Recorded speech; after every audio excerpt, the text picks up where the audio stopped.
কে? আমাদের বাবা, আমার বাবা আদম আলাইহিস সালাম, আপনার বাবা আদম আলাইহিস সালাম। তামাম পৃথিবীর মুসলমান, তামাম পৃথিবীর মানুষ, ইহুদি হোক খ্রিস্টান হোক, সবাই আদমের সন্তান, ঠিক কিনা বলেন? তবে বাবার সম্পদ এরকম ভাবে কিছু কাজ আছে, সেগুলো করলে পরে নাওরিশ হয়ে যায়, এরকম ভাবে বাবা তাকে ত্যায্য বলে ঘোষণা করে, ঠিক কিনা বিধি? বন্ধুরি যারা আমরা পড়েছিলাম ইলাহা ইল্লাল্লাহু মুহাম্মাদুর রাসূলুল্লাহ, আমরা জান্নাতি মেহমান আলহামদুলিল্লাহ। আমরা ওয়ারিস সূত্রে আদম আলাইহিস সালাম জান্নাতের বাড়ি, জান্নাতটা বিক্রি করে আসেন নাই, ওয়ারিস সূত্রে বাবার সেই জান্নাতের মালিক আপনি আমি আলহামদুলিল্লাহ।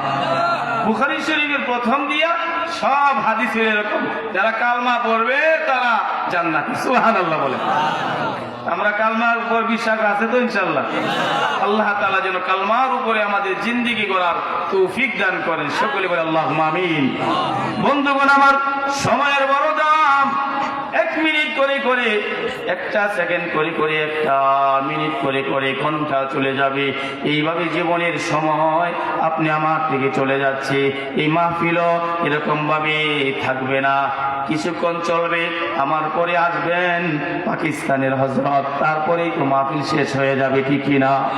বন্ধুরে, তোমাদের এই সোনার গা থেকে যে কথাগুলো আমি শিখেছি সেইগুলো তোমাদেরকে শোনাইতে আসছি।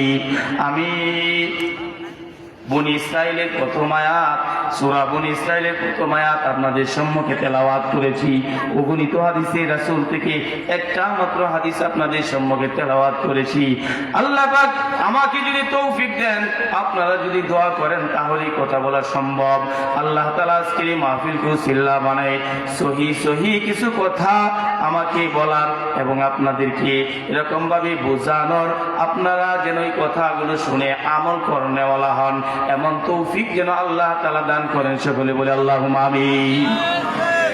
এমন একটি ঘটনা আমি আপনাদের সম্মুখে আয়াতে তেলাওয়াত করেছি। হুজুর পাক সাল্লাল্লাহু আলাইহি ওয়াসাল্লামের যখন এই ঘটনা ঘটলো, অনেক মুসলমান তারা বেদিন হয়ে গেছে, নাউজুবিল্লাহ বলে। এমনটা হতেই পারে না। ঘটনাটা কেমন? মনে করেন আপনি এখানে বসে আছেন, এখান থেকে আপনি সারা দুনিয়া ঘুরে আসলেন, আসার পর এরকম ভাবে ঘুরাই সামনে বলতেছেন যে এই মাহফিলের মানুষেরা, এই শুনেন, আমি তো সারা দুনিয়া ঘুরে আসছি, মাত্র গেলেন আর আসলেন। মানুষটা আপনার দেখতেছি, লোকটা গেছে আর আইছে, সে বলতে যে সারা দুনিয়া ঘুরে আসছে, আমরা কি বিশ্বাস করবো? নবীজিকেও কিছু মুসলমান মাত্র, সবে মাত্র মুসলমান হয়েছে, এরা নবীজিকে বিশ্বাস করতে চাইল না। ঘটনাটা নাকি কি? ঘটনাটা হলো মেরাজ। ঘটনা কি? এটা হলো রজবের চাঁদ। রজবের চাঁদ হইল মাহে রমজানের ভূমিকা, মাহে রমজানের ভূমিকা। এই মাস থেকে আমাদের সিয়াম সাধনার অভ্যাস করতে হবে, এরকম ভাবে আমি যেন 1 মাস সিয়াম সাধনা করতে পারি, এই মাস থেকেই সেই প্রস্তুতি গ্রহণ করতে হবে। রাসূলুল্লাহ এই মাস থেকেই দোয়া করতেন, যে দোয়া আমি খুতবায় পড়েছি। আমার আগের হযরত, আমার এরকম অন্তরঙ্গ বন্ধুবর রুহুল আমিন সাহেব আপনাদের এলাকার সন্তান, ঠিক না? হযরত এই দোয়াটা আমি যখন রাস্তায় ছিলাম তখন শুনেছি, উনি এটা বলতেছেন, আল্লাহুম্মা বারিক লানা ফি রজব ওয়া শাবান ওয়া বাল্লিগনা রমাদান। এটা নবীজির দোয়া। কার দোয়া? নবীজি যে দোয়া করছেন, যে কাজ করছেন আপনি আমার জন্য, সেটা হলো সুন্নত, ঠিক না? পয়গম্বর রজবের চাঁদ দেখি, কোন পয়গম্বরের কথা বলি? যে পয়গম্বর সমস্ত পয়গম্বরদের ইমাম, সুবহানাল্লাহ বলে। যে পয়গম্বর, যে পয়গম্বরের জন্য আমার আল্লাহ পাগল, সুবহানাল্লাহ। যে পয়গম্বরকে আমার আল্লাহ নিজের আরশ মহল খাস কামরায় আমার আল্লাহ তাআলা দাওয়াত দিয়ে নিয়ে গেছেন, জান্নাত দেখাইছেন, জাহান্নাম দেখাইছেন। কোন পয়গম্বরকে আমার আল্লাহ তাআলা এত মর্যাদা দেন নাই, ঠিক না ঠিক?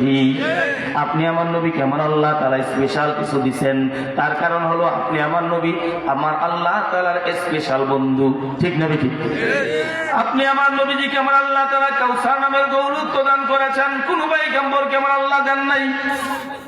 আপনি আমার নবীজিকে আল্লাহ তাআলা সমস্ত পয়গম্বরদের ইমাম বানাইছেন, এটা আপনি আমার সম্মান। আপনি আমার নবীজিকে আমার আল্লাহ এত ইজ্জত দিয়েছে, সেই ইজ্জতে আমরাও ইজ্জতবান হয়েছি, ঠিক না ঠিক?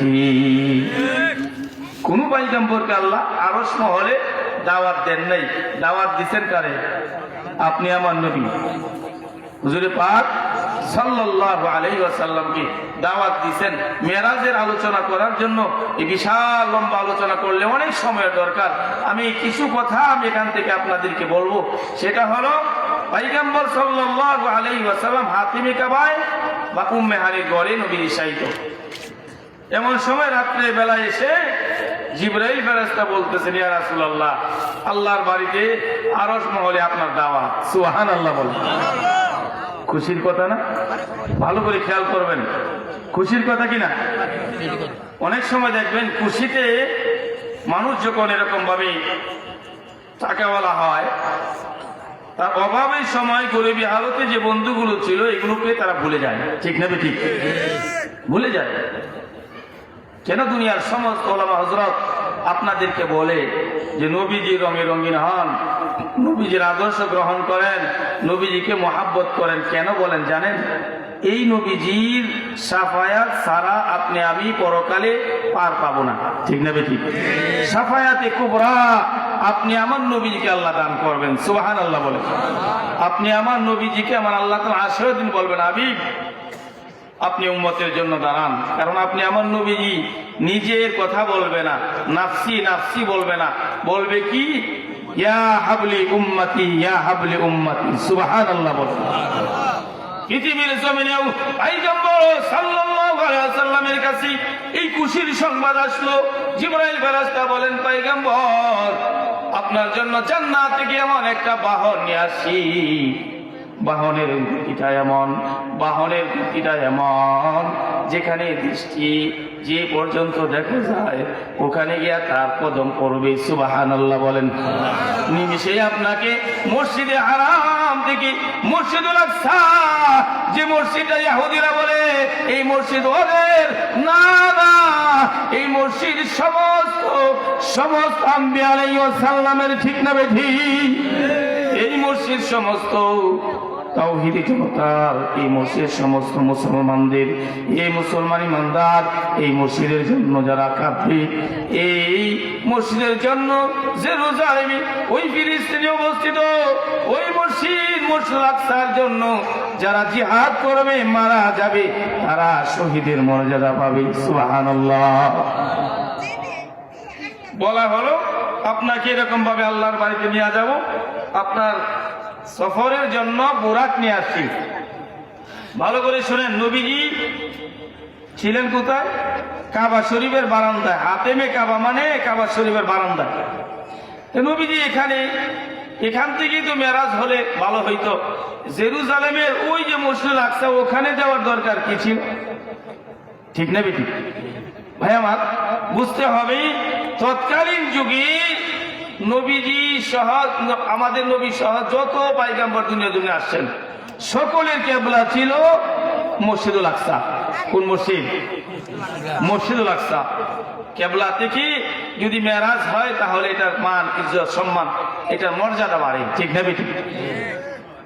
তো নবীজিকে এখান থেকে ওখানে নিয়ে যাবে, বাহন হলো, এটাকে বলা হয় ইসরা। নবীজিকে নিয়ে যাওয়া হবে, এই জন্য বুরাক নিয়ে আসলো। জিবরাইল ফেরেশতা বলেন, ইয়া রাসূলুল্লাহ, বুরাক নিয়ে আসি আপনার জন্য, এটার গতি অনেক, আপনি সওয়ার হন। এখানে অনেক কথা আছে বন্ধুরি, আমি যে কথাটা তোমাদেরকে বোঝাইতে চাই, পয়গম্বর কেমন তোমাকে আমাকে ভালোবাসে, নবীজি কেমন উম্মতের দরদি। নবীজির মেরাজে চাইতে কতগুলো বাহনের প্রয়োজন হয়েছে। প্রথম বাহন হলো বুরাক, মসজিদে হারাম থেকে মসজিদুল আকসা পর্যন্ত গিয়েছেন, মসজিদুল আকসা থেকে প্রথম আকাশ পর্যন্ত নবীজি গিয়েছেন। এটার নাম হলো মেরাজ। মেরাজ অর্থ হলো সিঁড়ি। কি এখন আমাদের এই যুগে বোঝানো সম্ভব? অনেক জায়গায় এরকম সিঁড়ি আছে না, এরকম দাঁড়াইলে টাইনে উপরে নিয়ে যায়।